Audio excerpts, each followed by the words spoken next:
আমাদেরকে অসংখ্য যুবক ভাইয়েরা বলে যে নফসকে কন্ট্রোল করতে পারছে না, সারাক্ষণ নফসের পেছনে ঘুরছে, নফস তাকে মেরে ফেলছে, দিন থেকে নিয়ে যাচ্ছে অনেক দূরে। নফসকে কন্ট্রোল করা আজকে 5টা টিপস আমি দিয়ে দিচ্ছি। ফার্স্ট ওয়ান, যে কোনো গুনার খেয়াল আসলেই সাথে সাথে তওবা করতে হবে।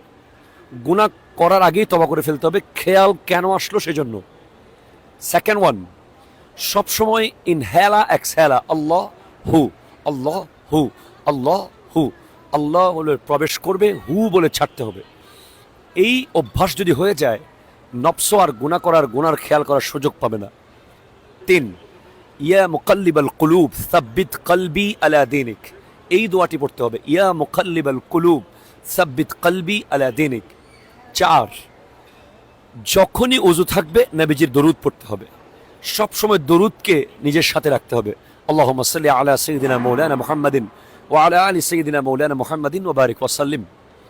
5, এই সব কিছুর পরেও যদি কন্ট্রোল না হয়, 2 জায়গায় যাবেন আপনি, এক কবরস্থানে আর এক হাসপাতালে। এই 2 জায়গায় গিয়ে দেখবেন যে মানুষগুলো কি অবস্থায় আছে। একজন চাচ্ছে একটু নিঃশ্বাস ফেলতে, আরেকজন কোনো দিন আর পৃথিবীতে আসতে পারবে না। আল্লাহ আপনাকে তো এখনো দুনিয়াতে রেখেছে।